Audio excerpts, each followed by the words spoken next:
Hi guys, good day to you out there. Today we want to talk about sickle cell anemia. What is sickle cell anemia? Before I go on, I will introduce you to hematologist doctor who want to explain more about sickle cell disease anemia.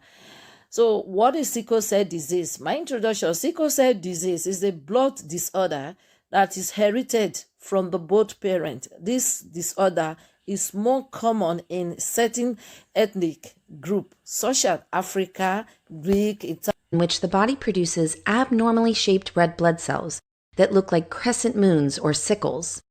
Sickle cells have a shorter than normal lifespan. Their premature destruction results in shortage of red cells, known as anemia.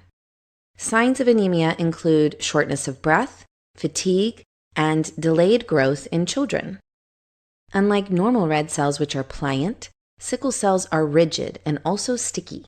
They may clump together and stick to the walls of blood vessels, causing obstruction in small vessels and subsequent reduced oxygen supply to various organs.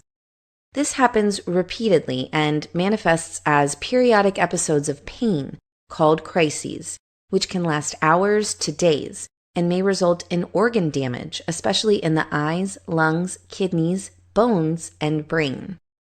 The spleen has to handle large numbers of dead red cells and becomes enlarged and fibrous. Its immune function declines, making the body more vulnerable to infections. In an attempt to compensate for blood cell loss, the bone marrow tries to produce more cells and grows larger, causing bones to weaken. Other signs include jaundice, a result of rapid destruction of heme. Hemoglobin is the major component of red blood cells and is responsible for oxygen transport. The adult hemoglobin, or hemoglobin A, is composed of 4 protein chains, 2 alpha and 2 beta. The beta subunit is encoded by the HBB gene. Several mutations in HBB gene are responsible for the disease. Each individual has 2 copies of HBB gene. The disease develops when both copies are mutated, producing no normal beta globin. The 2 copies may be mutated differently, producing 2 different forms of abnormal beta subunits in the same person.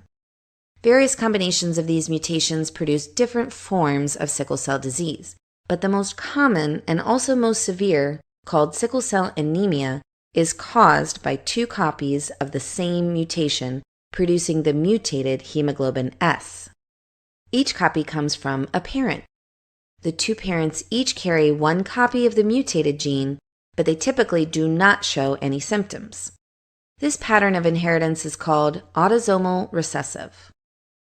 Hemoglobin S has the tendency to form polymers under low oxygen conditions. This process is called sickling or gelation for the gel-like consistency of the resulting polymer. As the polymer filaments grow, they eventually involve the cell membrane and distort the cell into the characteristic crescent shape. Apart from oxygen tension, the presence of other hemoglobins also seems to affect the sickling process. Normal adult hemoglobin inhibits sickling, and this explains why heterozygous parents who produce both mutated hemoglobin S and normal hemoglobin A do not usually develop the disease. Fetal hemoglobin F, which has 2 gamma chains in place of 2 beta chains, also suppresses sickling. Infants born with the condition seem to benefit from high levels of fetal hemoglobin in the first few months of life. They do not develop symptoms until the age of 6 months or so, when fetal hemoglobin levels drop. Bone marrow transplantation is currently the only known cure for sickle cell disease. It involves replacing the diseased stem cells in the bone marrow with healthy cells from an eligible donor, usually a relative. The procedure, however, is complex, and finding a suitable donor can be difficult.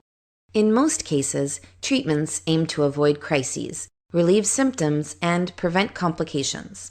These include prophylactic antibiotics, vaccinations to prevent infections, pain medication to relieve pain, drugs that promote formation of fetal hemoglobin to suppress sickling, periodic blood transfusions to reduce anemia and prevent crises, and early detection and treatment for complications when these occur.